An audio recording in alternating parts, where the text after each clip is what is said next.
Welcome everyone to the Tactical Tavern. I'm your host Tomas Alas, and in this video we are checking out the CJRB Lago. A big thank you to Russell over at Artisan Cutlery for sending this in for testing and review and being able to share my thoughts with you guys. We're going to go over the pros and the cons in order to help you decide if this is worth adding to your everyday carry. Before we get started with this review, make sure to drop a like, share it with a friend, and subscribe so you won't miss future videos helping you upgrade your gear. With that being said, let's cut into it.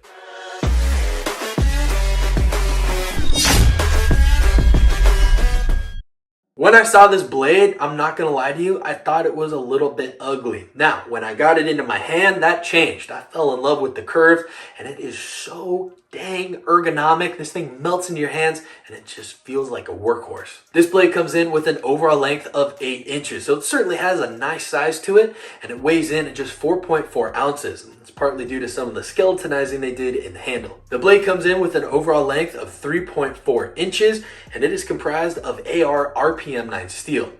If you've seen some of my previous reviews on CJRB knives, that ARRPM9 steel is kind of like a high performance D2 steel, and they do a great job with their heat tempering process to maximize that durability with a Rockwell hardness of around 59 to 61. This blade shape is something we certainly have to talk about. Listed online, they have it as like a drop point, which I suppose it could be, but I think of this as like a modified sheep's foot blade. Regardless, I love it. It is so versatile. I love that the backside allows you to slide up underneath materials if you have to closely cut them, such as twine and rope. But yet when you flip it around, that detailed point just melts through things and gives you a lot of precision cutting power.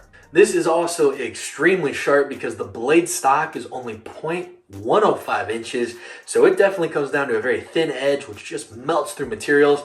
And you pair that with a comfortable handle, you could use this knife all day long. This blade also has so many different ways that you can deploy it. This thing is a fidget friendly dream. And as we follow that spine, it also leads us to some subtle jimping, which is certainly not aggressive, but it does help aid in the traction process and give you a nice little purchase point. For opening this blade, it does have that cutout in there. You can flick it with your middle finger, open it with your thumb. There's so many different ways you can get this out. We also have a flipper tab with some added jimping on there. The button lock and the action is so smooth. Again, that case ceramic ball bearings provide such a beautiful opening and closing experience and the sound to accompany it. However, the one thing is this button lock is silver. The end of it. I wish it was black. I mean, to match the whole motif and the theme that it has going on, it's kind of just like silver. So I wish it was black, but I mean, again, that's totally vain, especially for the budget price point that this comes in at. All right, now let's talk about this handle. Again, when I first saw this, I thought it was kind of ugly, but when I got it in the hand, it changed my mind in an instant. This thing melts into your hand and is comfortable in a variety of different grips. I mean, I'm kind of blown away with the sizing that they got on here. It feels like it's pushing your hand forward a little bit and just locks it in. And you accompany that with a deep front guard. Your hand's not sliding up either. So they mastered the ergonomics on this. They even gave you a little bit of a choil there to choke up on even more.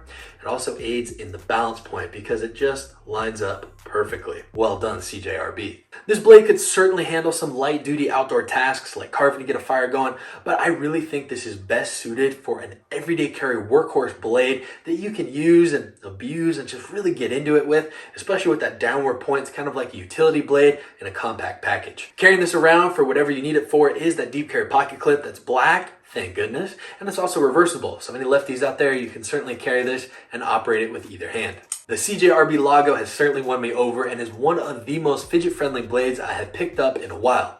At the time of this review, you can find this budget blade for around $49.95, and I think that's amazing value considering everything that you get. Do me a favor and let me know what are your thoughts on this blade in the comment section down below. What is your current favorite everyday carry knife? And do your family members get annoyed with you flicking knives around all the time? Because I know mine do. If you enjoyed this video, you found it fun or entertaining, please make sure to drop a like, share it with a friend, and subscribe, as well as follow us on Instagram at Tactical Tavern so you won't miss out on future videos helping you save money and upgrade your gear. With that being said, my name is Tomas Alas. Thank you again for watching. I'm excited to see you in the next video.